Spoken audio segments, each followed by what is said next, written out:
Hallelujah.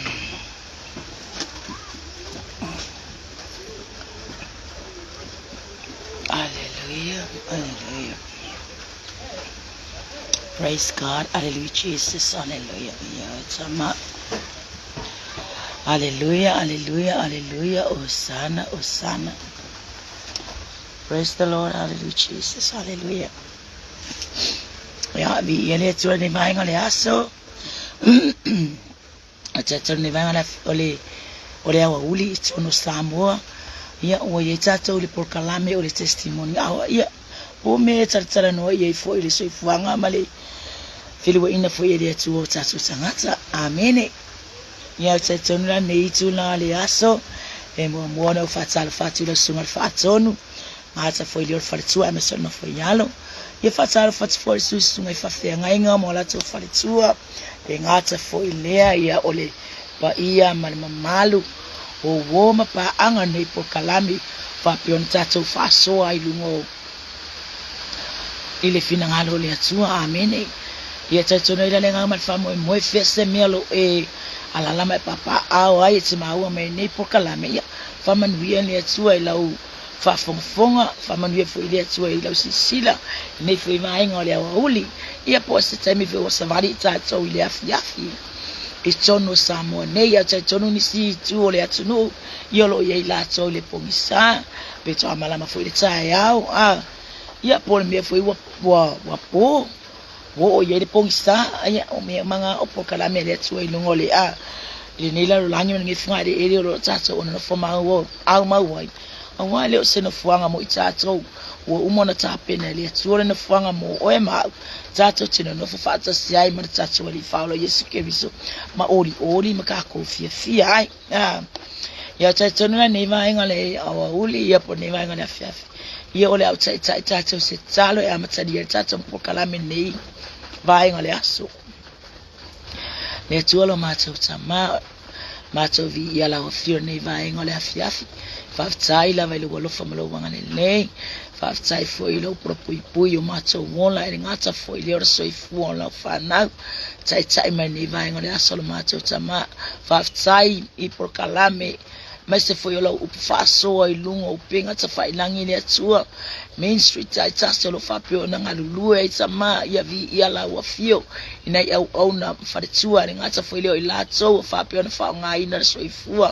au na mo oe ala ilo uputama ya ngata fo ile ni sio mainga o fa pio na tsofe ilato te ala ngai na no mato tama awala vale vi ingo oilo mato watua talo ilo fio ne ya tama ali ya mataina le por kalame lo fine pola au na tinafu ne va ngale afi o te fatang sia lo nga pa ia tama ngale le mai ya ile fa ungal fa longo la fa na utama ya mai se foi e sau ile manda o lo toto Yesu ina yakilia me uma fa pion tsalangia I por kalame tsi lungo pinga tsa fa ilangi tama ina ya ina sianga ma se fina ngalo I tsono lo malo fa manuela upu ne va ngala afi fa manuel fa longo la fa na ina ya ile mamalo lo fio ona o Yesu ma so wole mavala awatsuai amen amen praise God hallelujah yo tsono ne va ngala afi ona wa ilunga tso por kalame lewa o ilunga tso por kalame e le tso tsifetao nga ole mo cornito olona mta upasfumato alona foi upefa por kalale tso tsifetao ne mo cornito la mta upasfumato ya alona foi upasfumale o ya mta efa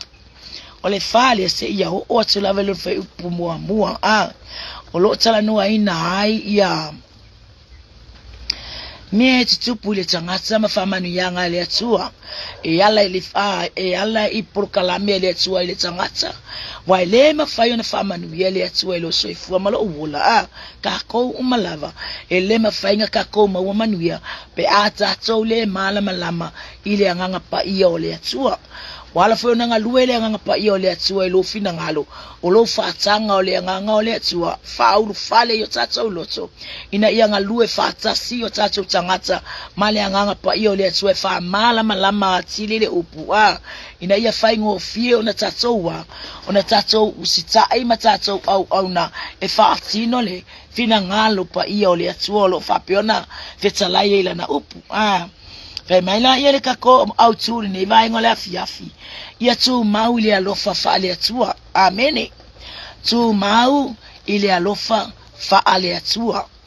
Fai ngā alofa le atua ia te oe. Alofa le atua ia te au. Fai le atua i tātou lo na whaatusa. Sa ia whaapere pele. Ma ia tausi. Menga ilo ile alofa le atua. Nga ia fai tātou. Na ia whaapere pele. Kuso kako le ilungo a le atua le taim. Inei kako lava. Ole whanau le atua. Wata ua i tātou. Ole whanau le atua. Maila o i tātou. Ole whanau i atua mau. Ile alofa whale atua.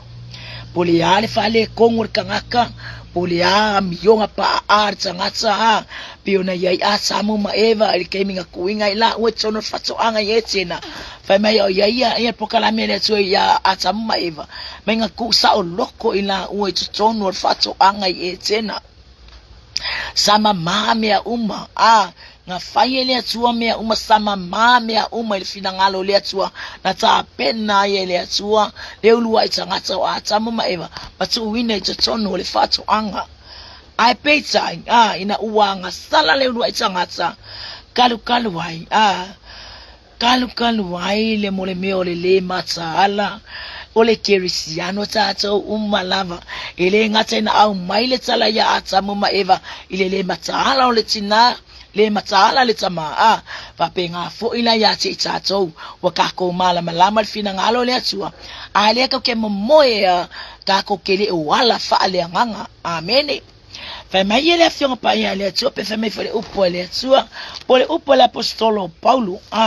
le mo kornito nganga ikme ongisinge yo ivi au tu ona manatu etala no ai o ile ne ya lofa ale nganga pa ia alofa ale nganga pa ia malemoni eleto tele pa ia malemoni ole toi tu wa ena ye woti ai mase ya hola ile alofa ameni opuya la apostolo ongisia upo la apostolo Paulo pongi au vivi au tu manatu le lenga au mai Paulo fasavali ai le fana wale atua ele ngata ina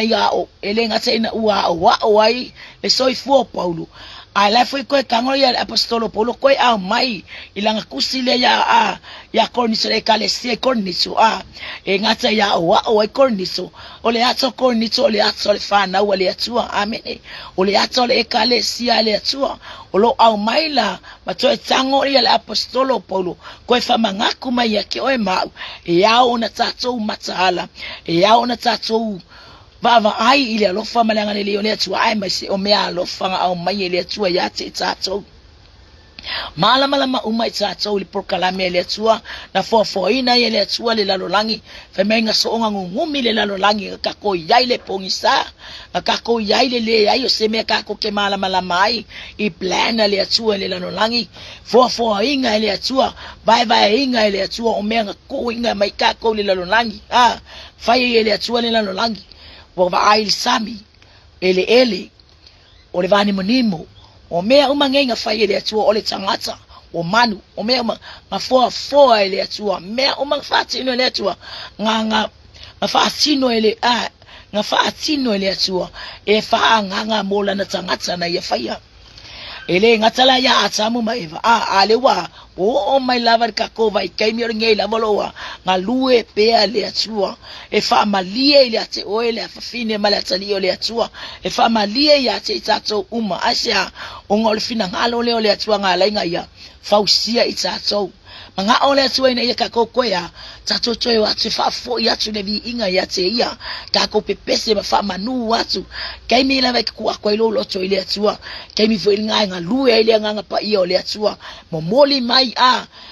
mai lunga mamalu ke paia kwa ile mamal fa tsanga itato ka ko ke paia kwa ile mamalo le atua ai se kango le atua fa ngumia itato se kango le atua fa fanga itato ma ona itato le ile nganga pa ia le atua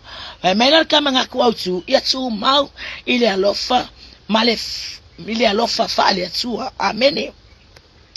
ongo fai ka le mta upule le mo ko ni tsamsa smelto fa mena iyo le fai ka wingo mta upule smelto fa mai fai o tsau tsala ngana atangata toa ma angelu ai selo fa ai so fa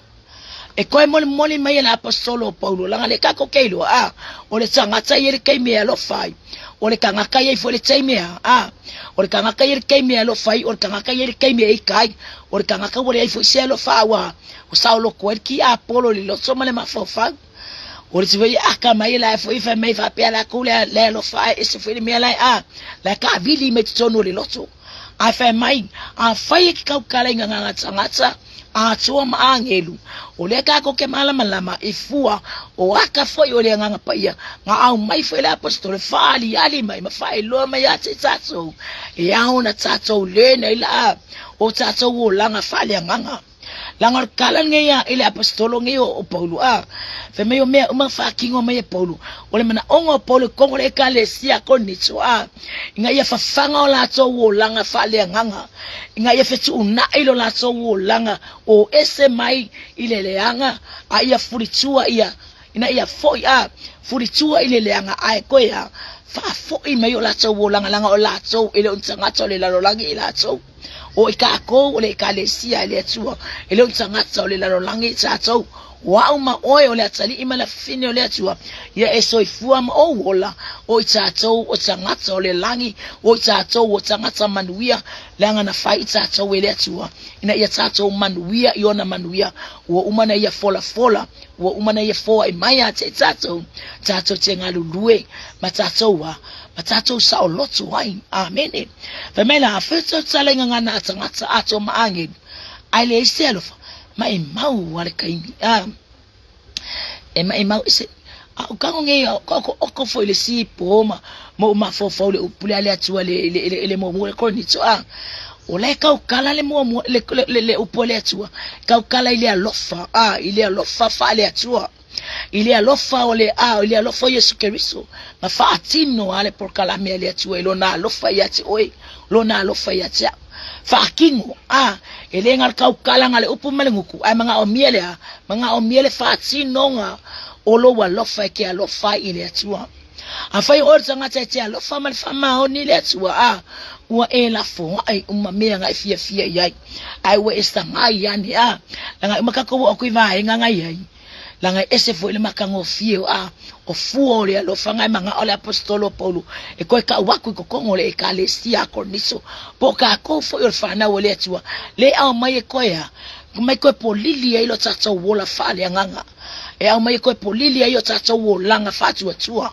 e au mai ko polili yo ka ko wolanga tutu mau male o langa ya tatso matala matato fina finau ile atua malona fina ngalo amen. Peka ko kalanga wa kiseke ole singa fa pengalo ngo longa ia foi fina ngalo polo na manatsu amen e mawolo fa manu yanga po me alo fa le atua fia lo ma fa penga ia ngale ngofo ma fa leo aka ko ai kai mi le ka ko kilo kwa ya e ngale upo male ngutsu ai le aisia mio mal fa maoni kele kele ka ko ke le famasino ele o se famasino lo so ifua le atua e o le famasino nga langa ke le manga o fai o mastanga to se famasino o la kula ke o se fai le pata le atua ale ar kaimi ale ar kaimi ko famasino ai o e famasino ya le kaimi wo uma e ka ngaluenga le la langi nei Paulo me atu le pata le atua fai le atua la famasino nga me tonu pau foi le famasino e famasino a me tonu nga ole atua o ia ole atua toanga o mea uma o ia ole atua toanga o mea uma o ia o tangata fa maoni ele ai se mea ele anga e matau le anga ina ilo ai le atua soifolo tato o au na ma o nai foi me akau kale kanga ako maangelu esa ole lei aka kau kalang ei para ya mai me alofa le tuaka kau kala speak tang kwa alu ya la ia kau kala ai ku ifot fatinonga makwa ile ya se ele kukusale alo la ole me alofa mai le tua male fa fikai ile tua ya na me alofa e fala e o e fala e ya e fa ofo itato i me alofa mai le tua fa fikai ile tua ile amana i o tato tangata fata ova na ke fo wa i mai le manuia ya te tato na ke au mai anga me alofa ya te tato be ka ko kala lenga ka ko ma angelu aile ya masowa lofa amen mai le ase se sengo oe male kingi pailo lale kia mai o la kwa kiki ka vale solo pa o le seme o ye kokong le ai mas se sengo oe male mo le ai se sengo wa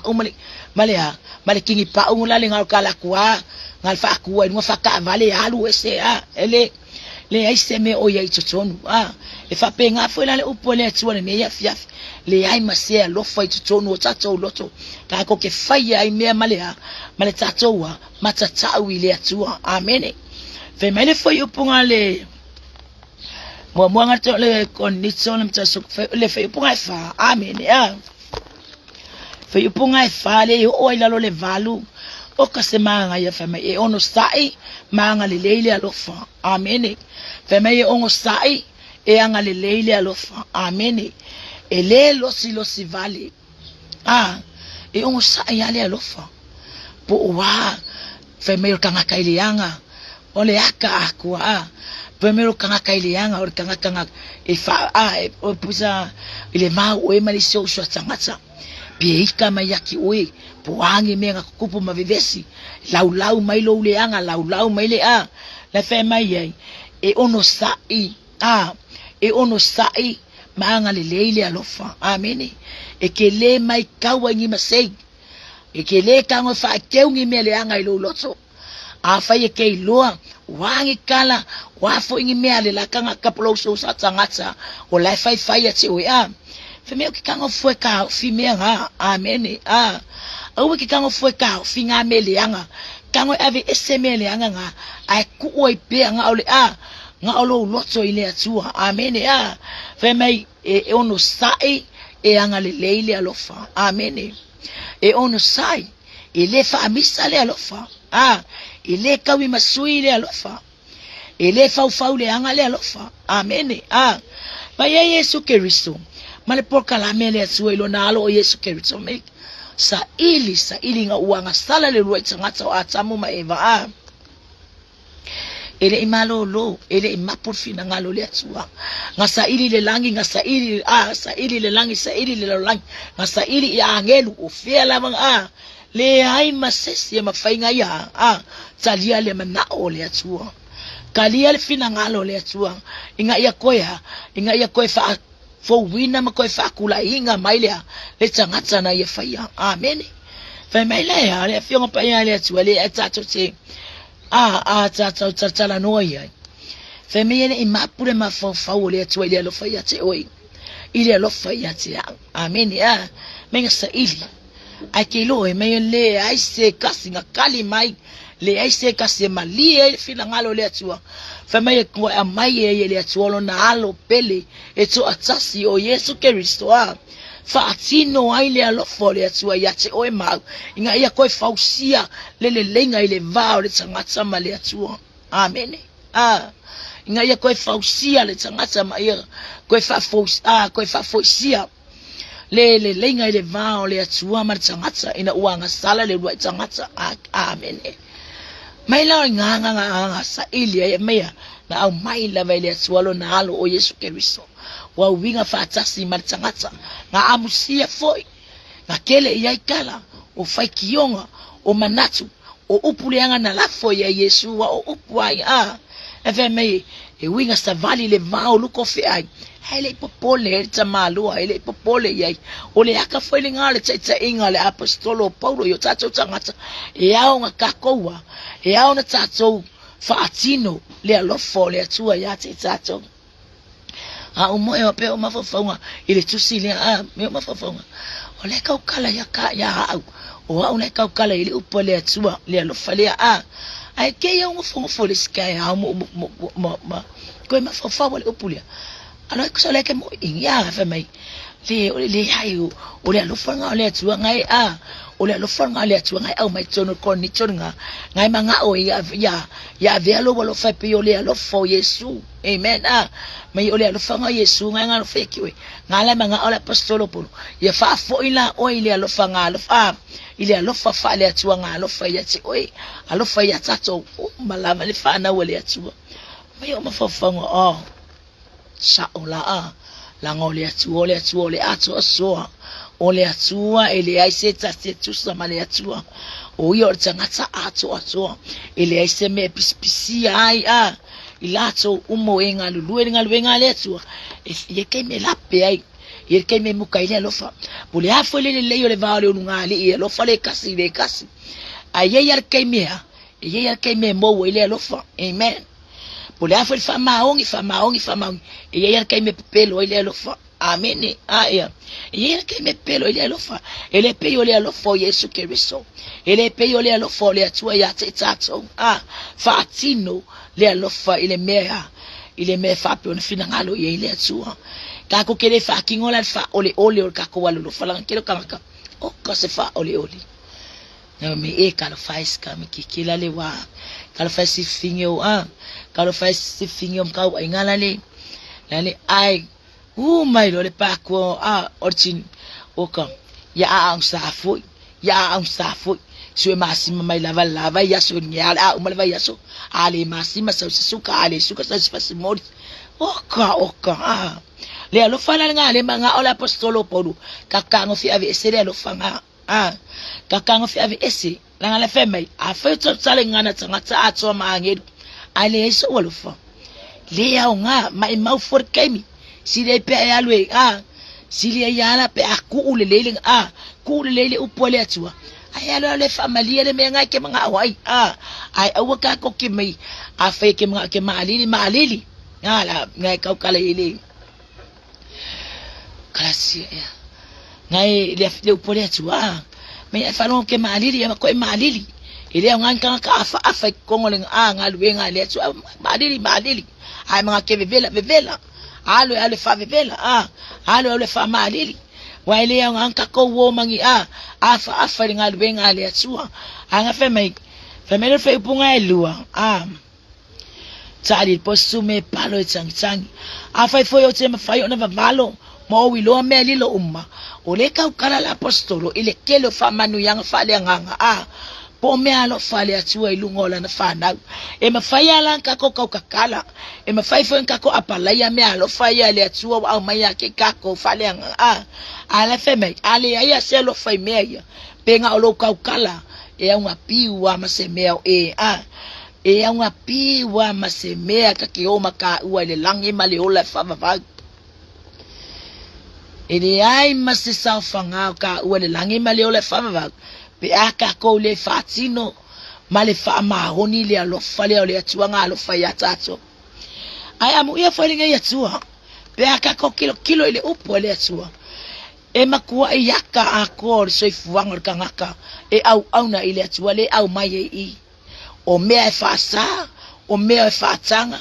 o mea foi ka ko kio SCI o mea foi ka ko ke le au mai le fionga pa ia le atua. Amen. Akako ai for no ole atu Israel wa tino etele yena tatu ba ai ngai e kele yo o kaime e to sa ile to lo na nu mai le nga to sa ile atu e sa ile atu lo na nu ole mana onga le atua yali liu ese mailo na nu maile o langa fleanga male o langa fa pau e manga ole atua ya foi mai ate ya male loto atua tu mai ya te ya loto na fa na o Israel tanga tole nu ole atua ele manga ole atua nga ya mamao aku o langa lo fa pe au na Israel ya te ya e me ya o ai le atua e kango fo ile tua ku ili Moisia o isi ma lo nu o Israel nga ya o I mai ai ai le kai me ko ya e ko kango ile tua amen ko sui ai le por kalami ile tua lo nu Israel ko kango ko ya ko au mai lo na nu amen la ngole tua ese le lofa ai pa wana me kai le tua to sa ai le tua o le ka ko ngo fo ile nga sala amen o le ka ko ngo fo ile nga sala o le arka ko me mo wele nga sala ngar ka ko lo palai mama I mau wai ne o langa mar se fuanga ai ma ne le tatso va ai le upo le tua ele ngale upu male ngutu o le amio mar fa mauni amen ele ngale upu male ngutu o le amio mar fa mauni mai ele lo si pe mitsa vale le alofa o le mali ia au fai kau e kusidia I fua fo ila le alofa o le aka ako fo ilia o le aka ako fo ingala o fuo le nganga o fuo le nganga pa ia ngai au mai le ile a fingi ngai au mai mo ko ni tsalam ta suma luan fai upe fa se yo os fuma tasi ngai au mai fo fuo le kalatia lima foi por lusto man lua ngai au mai ai foi karkalanga mai foi au kilo lai fole nganga ma fole lo fa le fa le atua ma fole nganga pa ia e kukusa male vai ngai ele senga amen e kukusa lava la fe mai e ono sa manga le leile alofa ele lo si pe mitsa vale le alofa ele fa ma walunga pe mi o matanga ele sa ili ia ona lava le lei ele fa ai tsa tsango fie ele amana ia fa amatalanga leanga mai isi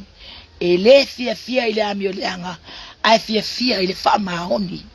ole kele ai ile kele o fuore alo fale au mai ele kusilinga ya Paulo ya Kornitu kele yo mafofonga ma upu yelu ilu I mai ka kowe le ka le sia le tsue Paulo ele nga ka lu I lo loto lu I loto tsangata umar fa na wele tsua nga ya ka ko makala nga I me la ikia ka ko kilo fa peka ko e isiale alo fai e yiri ke me mo welo walo fa e for ke me umalu walo fa lo ko lua e for ke me ke rangonga lo wika lo fa na e que me e que me que ikai lo fa na e o solo foi le alo fa pele kisi ya fa con ai e que me mo we le alo fa ai que lo ele tu me con wanga nga ka me piki ka kala la nga kangaka ko ma angeru ale se alo fa mai mau e vea o ma apa me tali masume palo kan solo kala ko makaka solo ko makalu falong me ka kinga me fami fa ko ngal ka me kikipe so nga fa kinga ka dingo ka awa ang longo mari ka ngal kempala ole ola kingi apale ki felwa e mawe ona amela akelele ka le manga ya le fa poka nice kais kai manga ya fi falong longo ele nga ka ke awa vala ko sawe ka mai ilo kingi apa mai sau I pese mai ni a fa me ave ka u ma apa me tali posu me palo tangi apa me sume para chang ole akala ngale lo fale le femeia ya apostolo Paulo kango fikia isale lo fanga ole lo fa folinga ole lo fa ile fa maongi ole lo fa de sa me kongolo lotso amen ele kele fa kaulanga me malo loko ako e kele fa kaulanga me ile se ngomenge ma kaulanga fa ele ai ma se ngofole lo fale malau kaulanga fa ile aso male aso wame ka ko ke fakingu au wale ngalwe ngaletua e ke fai merka ele o lo loto e fai mai lo lo fai le tua ke lo ka yalan ka fai ngai me lo fai le tua yalan ka fai ngai me lo ka lo fai le tua ai se yalan o fai o le wai lo le lo fai le tua ya ka ko amen au isia fai yalan fai o va inga farkangaka yalan fai o va inga farkangaka ai au nga luele le tua I lo tom fil ngalo e ke fiwa kau vau ia menga au mai le atu fa kongo e kanga fa kingo e ke kango fa la fa kingo ai le fa pela nga lue mai nga kanga fa fa manga ye fa ke le fa ke le la ku ka flasco e nga me fa ai va ai mai e fa nga fa kingo lo fa pe fa nga me ke la kuma oi e ka au mai se por kala me o kan ka ko kia korse lau ai la kuma ka mai ulo marka ai elo ku marka mai ulo marka mai pu le yang ka fai aku kala ngwa mai fa tino le alofa amen e fa kingo me uma e muri ya ai lau e muri ya ai au ngalu e muri ya ai au tsala a ola ngalu wenga e ka nga mua mule uteli ka nga mua ka konga luenga ai awange kere ka ko le speak ai e moi fonga ya esa me mai ulo ya ai ya ufike ya mga ia fole upole atu pa fu me wa me ya nga ne vai ngale aswa ne ke ka ko fa pia oko ya li de assimilação que ele foi nga me faio se ako ko fai kwa oi ako ko fai ko ya mo oi lo ko vai ma ko fai ma ko ku fai inga nga patia ma ai se le manga yo fale ngo upole aswa i fu le alofa ma fole nga pa ia ele ai ma se senga famela ia no fecha mai ele sa ele ia na lava le ele faita ita ngofie ele amana ia fa matsalanga le anga maisi ele fia ile amio le anga ai fia ile fa maoni amen ele fiu so se mea e fa auta i mea uma e fa moe i mea uma e ono sai i mea uma wow fe me fa auta i mea uma amen ile manga o fa ki ngale lo koriskangaka e fa uka ile manga o fa se mea fa inga i fole lo tolesi ile manga o ile manga o inga yo nga fe se nga luwenga e fa pe fe ki ngai fole lo kolesi ki ngai lo tolong ai o kerol mene mai o le ngalulu e fa tsasi ia tutu sa loto ngalulu e fa tsasi ia tsasi le loto tsasi le fatu e au na ile ngalu ngale atu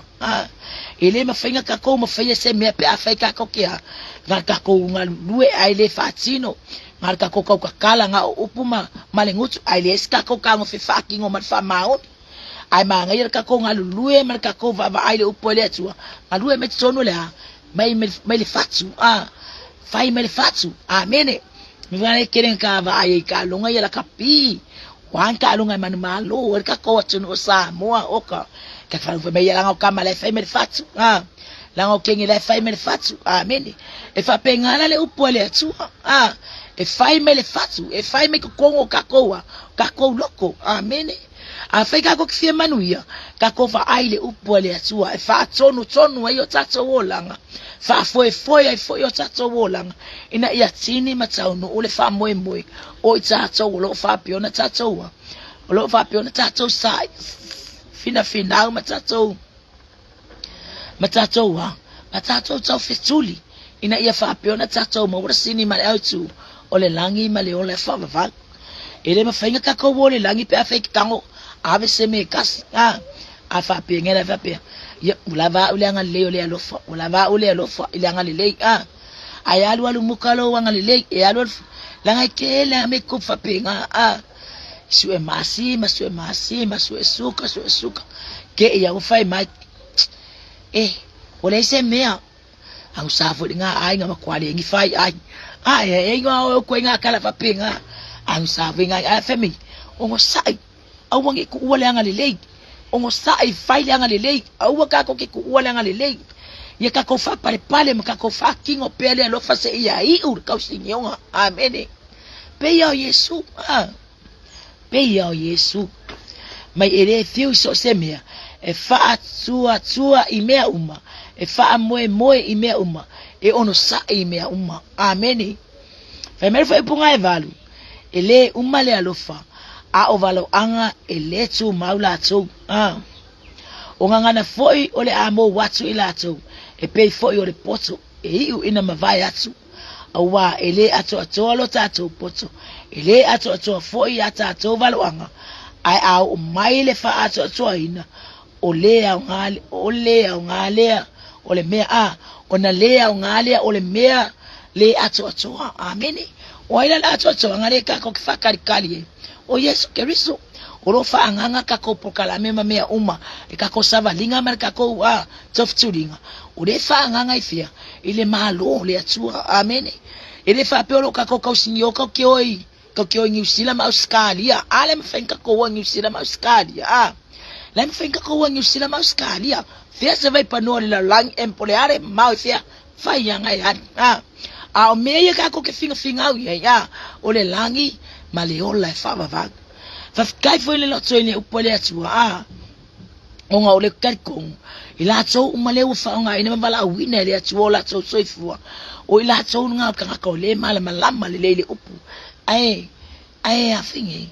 se ka kau musa chau chala ala ole pula ye yo tsamata le vita tsema ya meolo tsupua kele foi la tso fa pe nga fa le ole upole atua ai le olai yo o tsono la tso anga tsono lo tso ifale o anga ele mafayo nga la ko puni le ya mela itie eliki mameye fa penga umata so la ingole atua ko nga mela ye feme ele nga ka ko kala ka ko angelu ka ko ngana angelu ka ko kala ngana angelu ai le tsu sama meye tato tia olai ai manga yer ka ko malama maka ko fakingo le por kala mele atuelo so ifoma lo wona ai le anga ka ko feme ka lo fresco ingo ai as se me was ko inga leo ai fo fa mai ole ala ye me kongole ele mafai anga ka mafati no fa mai ongo sai faile anga lele ongo sai faile alofa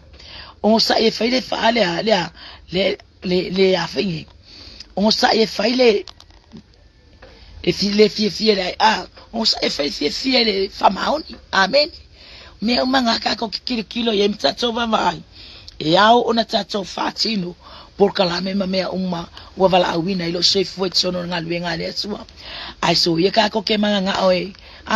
e faile me tatso tselo tsoye ai kule me la fina ngalo ye ile tsua o ka ko ke mala le e esse ale le fatu e esse ale lo tsole tsua ya oe esse ale fina ngalo ole atue ya kako kilo fina ngalo le atue manga oya e fa ma popo mai langa fa na le atali mala fine ole atali ole fa fine ole atue manga ole atue fa ma popo la na fa na ele mana ole atue nga ya le yanga ma ya sa loto le ti apolo langa kakau ka fa pe ifo o tsato le fa na ole atue langa fa tsato ole atue ele o ka ko no se fanga warti apuru ka ko ke asocia fue me altino ku e pe me altino ya te la to wo fie tino o ele wa ulama ma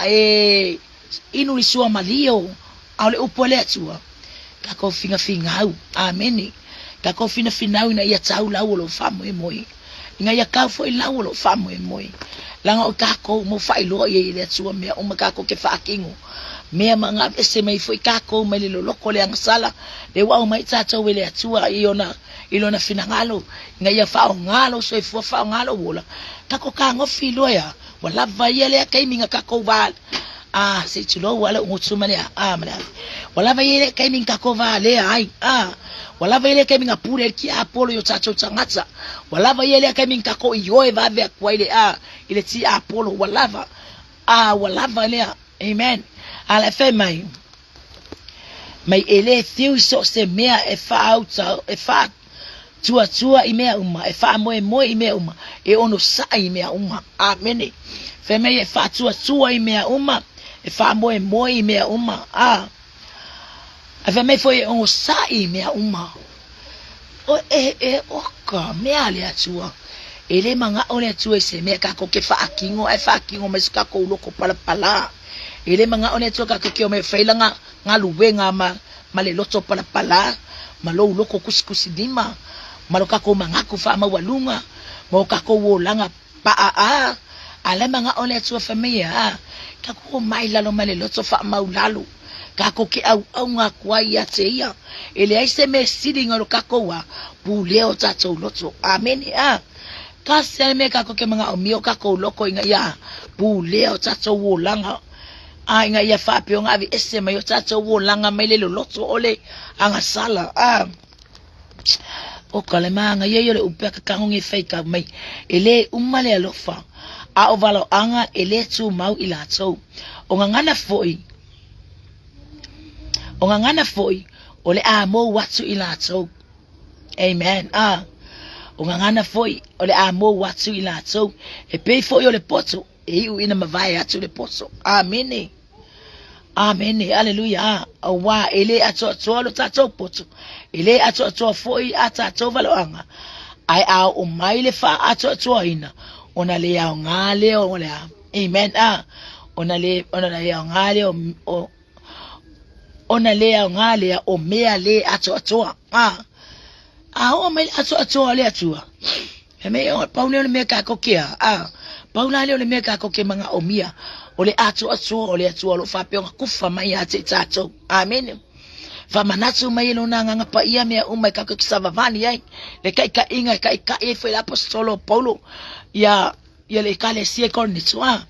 e manga o foi paulo ya ave ese mai cornito mai me lo ola io langa fa pau o ese mai ai ya ave ese me la ko e o ai kongo ku langa fa poi ponga ka kala ye apostolo paulo ile cornito alia amen ngai kau kala le apostolo paulo lang kusinga le kale mo meu ngali le fasai kongo aku kai kasi ya sa kongo lo ka au nganga kau kala fe apostolo paulo menga le kau kala ya paulo ole manga o ngai vai ese mai le kale sia le atua mai kongo cornito ye vai ese mai au ngai muli foi si ta inga mai si foi tapo inga la ka po ikanga la ka po ile tino amen ale fe me kako walo lofa fa mahoni ongo sai kako ke kako ongo sai fai mele le kako ongo sai kako ke anga le waya kanga kala mga o miesef soswan boy ves kanga kala vi vesi tono inga ave o mastanga ta fatupule le lenga ave o mastanga ta e fatupule le lenga tono le inga ya ve fo ya tato matanga ta ya mawa le file mu amen o kela ko fo ilae bisa mai on fak mi ane fo oinga ye ki fa longo kwa ya mama le haye le menga mai ya ve tato matanga ta fatupule le file mu ya kako on sa e kako wa lo fa fu inga yo lo fa pe nga yengi kulanga fa pe ya ve tato mapuluvanga amen ave tato mapuluvanga e fo hina e fo hina ni manu anu ai tsono inga le va fa na uma matua le ngata fo ile le va fo yo fa na una to ya oka we sele la lo langi le ka vidi fai o loko ka mai ki la ko ya o ovale like o amionga wa ese fole me wa yele savilingo le la langi o ka ko ilo ile ko e moye ki apolo ke binge ele o ko e moye ele o ko savali fo ki apolo ele o ko color ki apolo ele o ko asa ki apolo le vai pola wa leler ki apolo ke binge attack solo ki apolo kupulang kalabo amen aya fa me yo oil ave itato wa fa malo si awi fa na ya kedi fo yonga imele supu fo na yalom fa na ton fo sesno ismato tuno samo amen ya artitalo la vaye tu ile atua wale ya singa ke mafaya se mea nga ole atua soifua ngakia ake mafaya feli wa inalea leo langa ole tsala vo ake mafaya feli wa ina tata wo langa nga ya veo tata matangata mi ole lei matangata tau sini yo matangata matala ai mesolo langa mata ile atua kako makaka ile atua wakako lo la ile wakakala me ile atua me umma ya tata wa fatanga itato ile atua me umma pe o kakala mai o ame fatanga ile atua o nga manguia o manuia yo le atua kako ke manguia ile manga ole atua kufa me ya tata pe akako lo na tata walo lofa e pe ole alofa na alofa ile atua ya tata nga ako le alofa ole atua ya o ma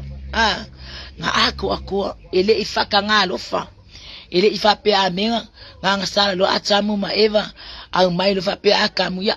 se o la ko suile le ai ele menga kuri ese man fato anga i etena ole manga ye pe ka ko kilo ngele amatsanga mashefuanga nga foa ye le atua le la langi pe ka ko va ai nge fo ya atamu ma eva nga ola fa nga le ngi me ngai va pe nga le ngi la ngonga ngi manga kule anga bongi manga ku le winga la kala nga mama me uma amen aya wala fe me pe ka kikilo ngam unga lo winga sa fe wa ya ka ma eva la vai ke mele fa me pole lava sa me ulo le lava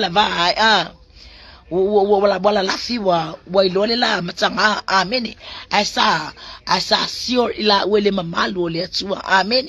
nga sior akama eva kongole fato anga yetena ile mamalo le atua engo walu esele mamalo le atua ole akala ngale faka akia maya wale lava wale ese mamalo le atua wale ese aunga wale ese ka uwa ilu mole atua pe ho fo ngafale kongur ka ko fo savalinga mar ka ko fo kofkulinga faila ka ko kofkuli ai esele me la ka ko ke la yo ka ko lo ko yang asa ai fa ka ka nga le ala nga o ki kamo e molo watua ai ese me la nga ye lo so o ke le nga ile atua o ke alu mat fa ma ongi ku so le sivale ko le sivale fe so ya o ke alu fu ye ke be e ye manga ko inga me ke fialu ye ku ule ala ki nganga e lo ole me ya fa inga o ke rusiano ala fe me so wano ala fe fa ngo me ka ikela ka wo ka ki alu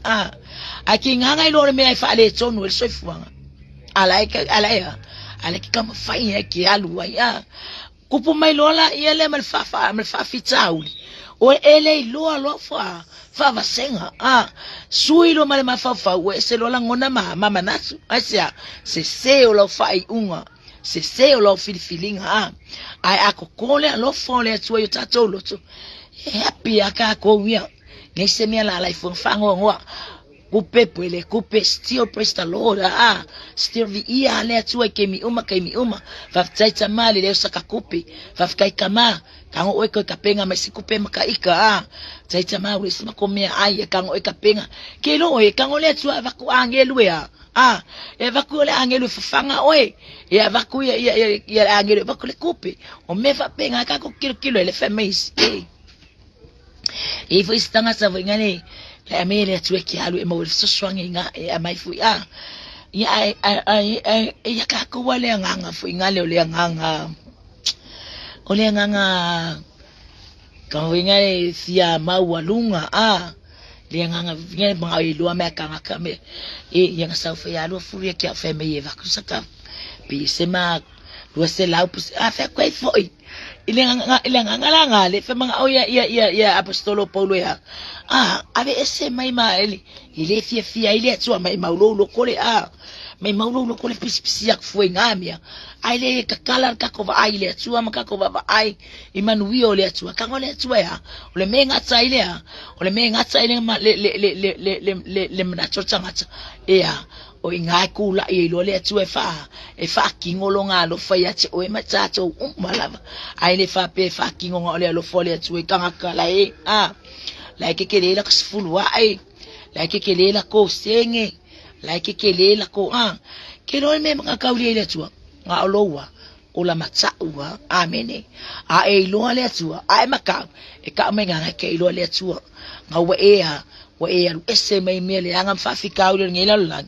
ya nga wa nga le tu lo ko nga ya fa mangwia mai le tu ya ki o lo savalinga e kele o me kupule o langa ma sefuanga e afua uma e mafua mai le ya se matala amene mafua mai le wa vai lo la fa tu wa vai lo la fa tu vai foi lo la tsalo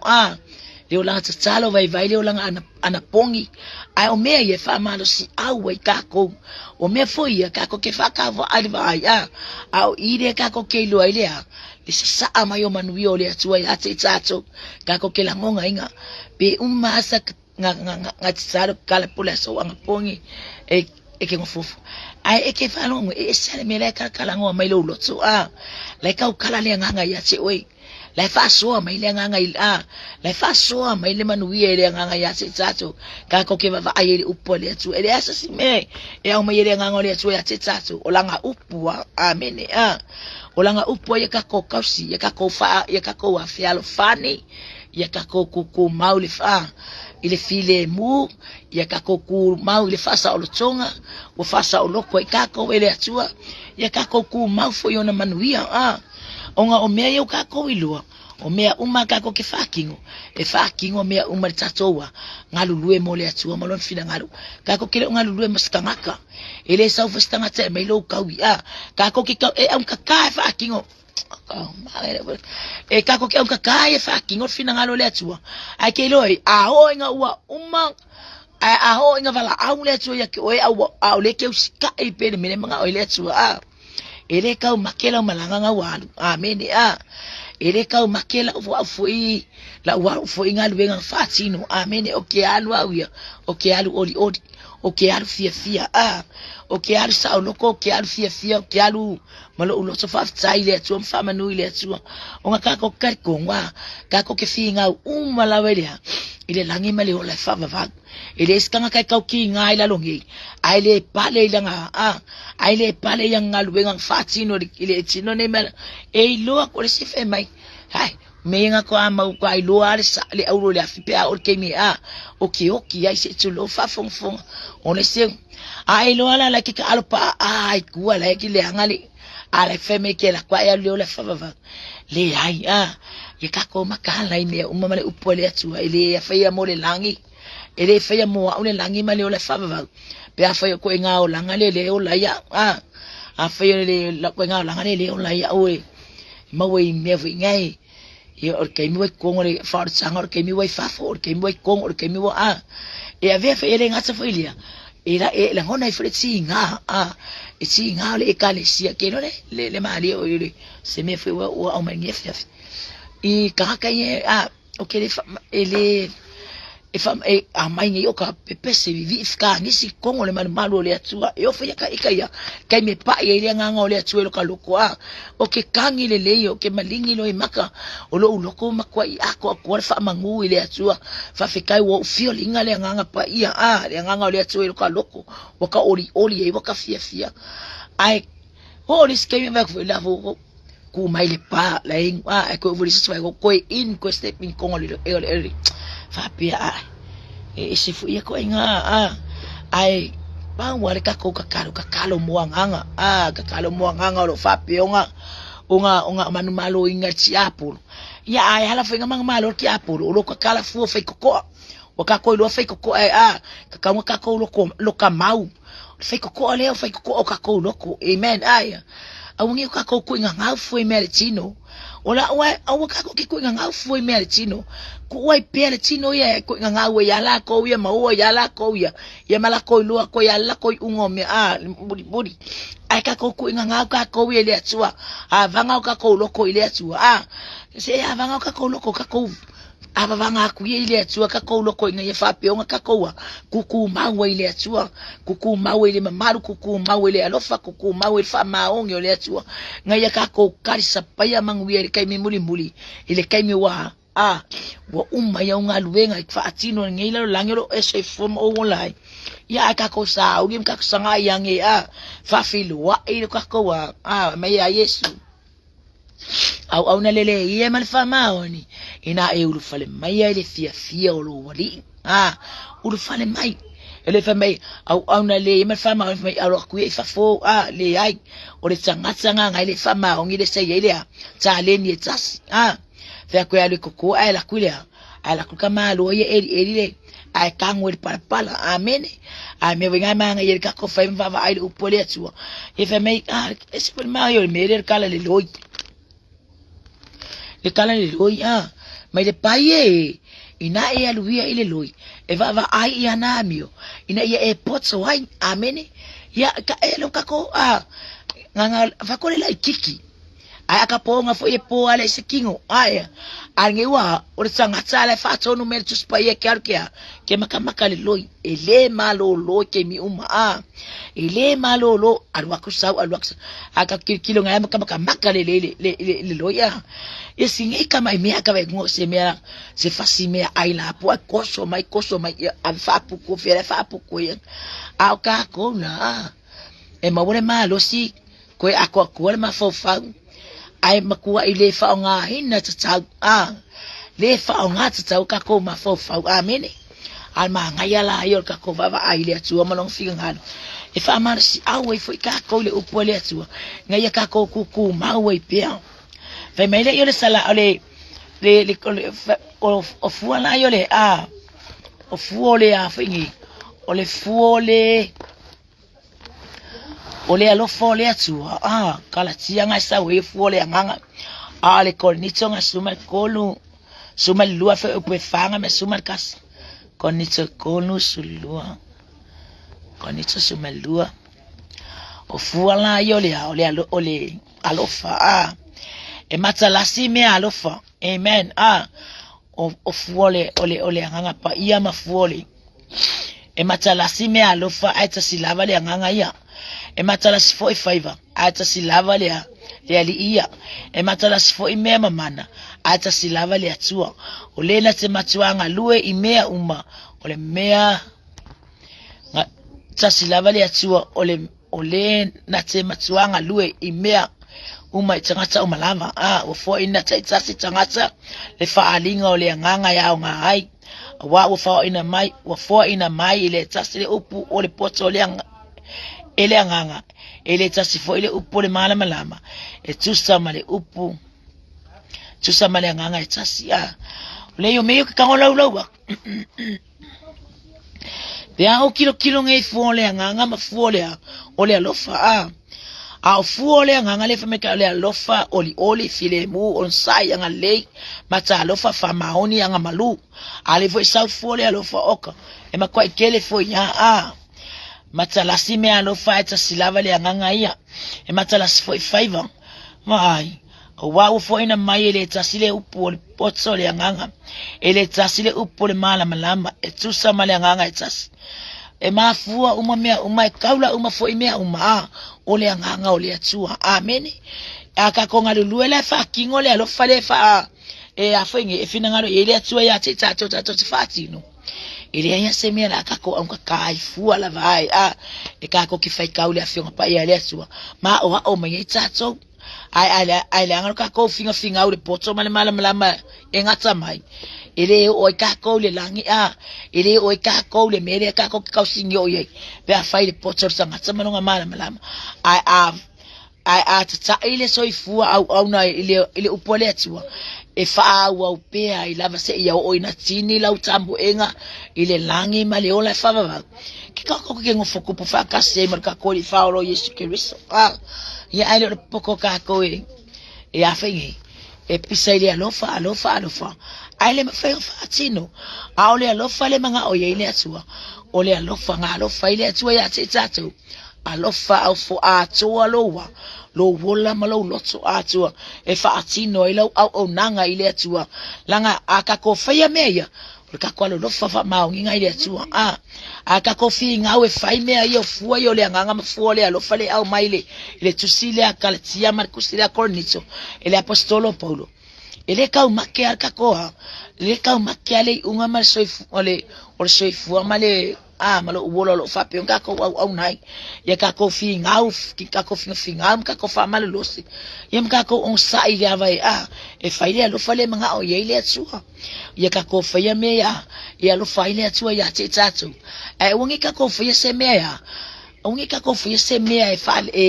ya fa ina fina ngalo le tsua wana me fa ngai ko ko fa fi ka u le soifuanga ile soifuorta ngasa malonga hula malo hula ore ka ko le ska ile upole atua ai akango le ai posi le foi upuma kilo e no sai le lo se o sai fa pale o sai lo lofa amen ai le va ai kulola o kai ke lele lunga o ka lo leo o lo e makua ai ai manga ia kako I loa I le sile va ma le sio so tangata kako fa pele le nganga pe ai ko kaka o laile o malosi ile o malosi le o lang fale nganga ia kako fa pele le nganga ngaka kako ngalulu e pe kako kakalo pe ia lua ia ku ile atue kali ile atue ile kako karsanga fa yala o la sila fiere tu fa ma ongi kako au ngani atu ya te ya ile o langa mar se fango le se o so tangata po po se wo fo yo fa pe nga pele ya te o ya we sele au wala wo ya o le me nga ya ku lo ile atu kango le atu fa kango le atu kali le mana onga le kako ke o le ala kali au mai le atu ya fa kaya kali le atu kali le wa war kele anga mele ya e kali ile wa ile atu kanga ameni aile o ile atu lo tsosa aya o ile atu lo na lo fa aka ko se mai lo la ile si ile si lo o inga male si foi ya o ingala ile aila ile o kako ile o ile o ai fa mai ya ku lo la va ile por kala mele atu il soifu male o le kanga ya fa i wale ya wale manga o kako ke ngalulu e makako au na ile atu male loso atu male malo fatu atu yo kar kongon nge va ngola fiafi ya ole kako por kala mele ile ne va ngola fiafi ya tu mauli lo fafale atu ameni akako mawale lo fafale atu oka kwa se la pasenge pe akako muli ka ai awongi kako wo esele lo fa ile atu awongi kako ai uli lo fa awongi ivavinga masola lo fa pe sulu mai se ya tato ai kako fa kingole lo fole atu hangi me mga mia stangata vai stangata foi wa mativa ya awongi kako ku wale me lo fa pe kako fa kingo pe le lo fole atu le wa au mai kako ki kausi makako wa ongo sa e fa kingo ma ya kako fa yele mata lo fa male mi ole ai awongi ve kako we femero fangale upu male ngutu ai esir kako ai ile la se me ya via kako ma sume palo tangi ma fa metadi ya sume masume palo tangi pe afa kako kile sava vali mal fa mahoni e fa tino le alofa le tsala yele apostolo paulo ya le kale sekoniso ina ya su mau wai ya manuio le atua ilungo le kalesia ai mesel fa na wale atua yo tsatsona ne va ngale afiafi yo tsatso au tsunga ye por ka ko faso nga ne va ngale afiafi ya tsatso tu mauli alo fa le atua ya ole tsatsona mo le tlenga fa tsaile sunga fa tsonu ya le ngata fo ile ya o bompa anga ne por kala me fa piona tsatso ngalu le fata sile ne ya fiafi ya mo za va no atatu fa so ai au mai avatu tatu tu fa ai fo fina ngalo le tsua tsawina ye fa manu ye tele le tsua ne va ngala fiafi fe fo sema ma wo tsua ile le au na ne ya fiafi ya anga le le tsua fa mala mala le tsua lon fina ngalo na ye tatu ya ipe ile oli mari sa o tsonga mai le tsua tatu te fa tino ai por kala me ina ya ma walunga le vi ingolo tatu wa tsua ya ne va ngala fiafi o la utsa fa i utsa ile tsalo ne ya fiafi le tualo mato tama fa tsaitele la melo molofa fa tsailo mangale le fa tsaifo ila uputa ma wina ayo mato loto tu swoto sinayo mato wonlanga tu ti mata ayo mato wonlanga fa le nganga nisi wa fa vai ngata fo ile wa tau ngoto le la o nanga lo mato tama so ifu fa le nganga la au no fi tama ila upu fa malulu ina ayo mato loto tu ti mata im tu fango yo mato tangata na ya mato tu mau male fanga etia ya fa malosio mato loto mato te au na pe mo o e malo fina ngalo fa manuia tama fa tono ne por kalame fa manuia ya au na mafale tua mai se foi la to lo ngalo lue fa ta fele vai lo mato tama pe fa so ina lo fina ngalo lo mato watua ina ia Tofusia itu e fale ni ila langi lo macho chama ile faso ino lo fina ngalo ina ila ngona I macho ma macho lili watu iati oilo macho watu fa nga aso to lo macho wola macho au na ipe mola wa fio angale le mai o chama po fuanga ma por kalame o to ne ya sol macho chama ilunga lava ne por kalame ia angale le la wa fio checho lo fio lo nga pa ia ina ifa peona fatu ptere na pele malosi au nai mo oi e ala ila upu lo macho tama famanuia oi lo macho tama prokalame o toi anga le lei mai ne ya fiona o Yesu wo wole mavala awa tuai amen amen. To God be the glory forever and ever. Amen. Amen. Hallelujah. Glory, glory, glory.